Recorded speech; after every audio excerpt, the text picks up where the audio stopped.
আজ আমাদের আন্দামান ভ্রমণের সপ্তম দিন এবং শেষ দিন। আজ সকাল 11:50 ফ্লাইট ধরে আমরা পোর্ট ব্লেয়ার এয়ারপোর্ট থেকে কলকাতা চলে যাব। কিন্তু আমি আর তপনদা ভোর 5টায় বেরিয়ে পড়লাম ফ্ল্যাগ পয়েন্টটি দেখার উদ্দেশ্যে। নেতাজি সুভাষচন্দ্র বোস 1943 সালের 30শে ডিসেম্বর আন্দামানে স্বাধীন ভারতের প্রথম পতাকা উনি উত্তোলন করেছিলেন এবং এই দ্বীপটিকে উনি স্বাধীন করেছিলেন। ওই দিন ব্রিটিশরা তখন থেকেই ভয় পেয়ে গেছিল যে না, আমাদের এবার গোটাতে হবে, দেশ থেকে চলে যেতে হবে।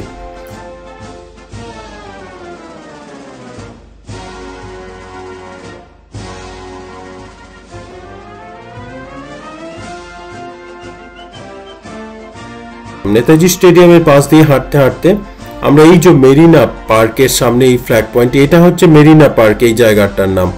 এই যে ফ্ল্যাগ পয়েন্টটি দেখতে পাচ্ছেন, এই ফ্ল্যাগ পয়েন্টটি 2018 সালের 30শে ডিসেম্বর আমাদের মাননীয় প্রধানমন্ত্রী নরেন্দ্র মোদীজি নেতাজি সুভাষচন্দ্র বসুর আন্দামানে বা স্বাধীন ভারতে প্রথম পতাকা উত্তোলনের 75 বছর পূর্তি উপলক্ষে এখানেই উনি 2018 সালের 30শে ডিসেম্বর উনি পতাকা উত্তোলন করে গেছিলেন।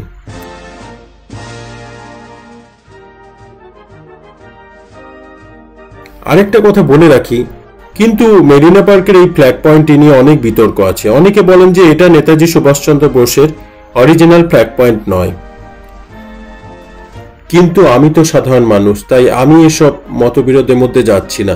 কারণ যে দেশে আমার মহানায়ক নেতাজি সুভাষচন্দ্র বোসকে গুমনামি হয়ে যেতে হয় ষড়যন্ত্রের শিকার হয়ে, সেখানে আমি আর এসব মতবিরোধের মধ্যে যাচ্ছি না।